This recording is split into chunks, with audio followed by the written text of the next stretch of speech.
বিদেশে অ্যাসাইলামের উদ্দেশ্যে এমন বিতর্কে সৃষ্টি করেছেন ম্যাজিস্ট্রেট উর্মি, এমন অভিযোগ করছেন নেটিজেনরা। সম্প্রতি অন্তর্বর্তীকালীন সরকারের প্রধান ডক্টর মোহাম্মদ ইউনূসকে নিয়ে ফেসবুকে এক পোস্ট করায় আলোচনায় আসেন তিনি। ডক্টর ইউনূসের বলা রিসেট বাটন নিয়ে দেশে যখন আলোচনার ঝড় বইছে, তখন ফেসবুকে বিতর্কিত এক পোস্ট দিয়ে আলোচনায় আসেন লালমনিরহাট জেলা প্রশাসনের নির্বাহী ম্যাজিস্ট্রেট তাপসী তাবাসসুম উর্মি। ডক্টর ইউনূসকে সাংবিধানিক ভিত্তিহীন অন্তর্বর্তীকালীন সরকার প্রধান উল্লেখ করে তিনি তার পোস্টে লিখেন, সাংবিধানিক ভিত্তিহীন অন্তর্বর্তীকালীন সরকারের প্রধান উপদেষ্টা বলেছেন রিসেট বাটনে পুশ করা হয়েছে, অতীত মুছে গেছে। অতীত মুছে ফেলা এতই সহজ উল্লেখ করে ডক্টর ইউনূসকে তিনি লিখেন, কাউন্টডাউন শুরু হয়ে গেছে আপনার মহাশয়। ম্যানুয়াল ইগনিশনে আগুন জ্বালানোর দিন শেষ, যমুনা অটো ইগনিশন গ্যাস স্টোভে রান্না হবে বেশ। উর্মির এমন স্ট্যাটাস মুহূর্তেই ভাইরাল হয়ে গেলে নেটিজেনদের তোপের মুখে পড়েন। পরে পোস্টটি অনলিমি করে ফেলেন তিনি। এদিকে স্ট্যাটাসের বিষয়ে গণমাধ্যমকে তিনি বলেন, আমি পোস্ট দিয়েছি, এটাই তো যথেষ্ট। অনলিমি করেছি, বিভিন্ন কারণ হতে পারে। এর আগে কোটা আন্দোলনের সময় নিহত আবু সাইদকে সন্ত্রাসী হিসেবে উল্লেখ করে একটি স্ট্যাটাস দেন তিনি।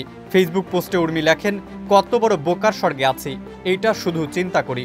আবু সাইদ বিশৃঙ্খলা সৃষ্টিকারী সন্ত্রাসী একটা ছেলে, যে কিনা বিশৃঙ্খলা করতে গিয়ে নিজের দলের লোকের হাতেই মারা পড়ল, সে নাকি শহীদ, এটাও এখন মানা লাগবে? এবার মুখ খুলেছেন উর্মির মা। প্রধান উপদেষ্টা ডক্টর মোহাম্মদ ইউনূসকে নিয়ে ফেসবুকে বিতর্কিত পোস্ট করে সাময়িক বরখাস্ত হওয়া নির্বাহী ম্যাজিস্ট্রেট তাপসী তাবাসসুম উর্মি চাকরি বিধি লঙ্ঘন করেছেন বলে জানিয়েছেন তার মা নাসরিন জাহান। তিনি বলেন, আমার মেয়ের কোটায় বা কোনো সুপারিশে বা পরিচয় চাকরি হয়নি, সে অনেক পড়াশোনা করেছে, এই চাকরি তার অনেক কষ্টের ফসল।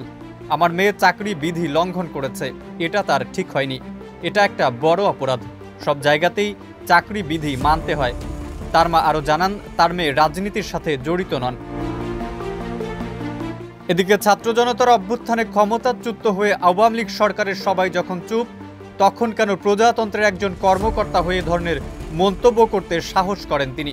অভিযোগ উঠেছে, দ্রুত চাকরি থেকে বের হওয়ার পাশাপাশি বাইরে ভিসা পাওয়া কিংবা প্রয়োজনে অ্যাসাইলাম পাওয়ার সম্ভাবনা তৈরি করতে এমন পদক্ষেপ নিয়েছেন উর্মি।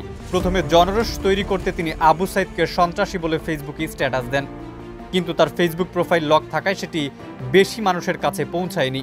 কিন্তু এবার প্রধান উপদেষ্টাকে নিয়ে তার পোস্টটি ভাইরাল হয়ে যায়। এতে তাকে প্রথমে ওএসডি করা হয় এবং পরে সাময়িক বরখাস্ত করা হয়।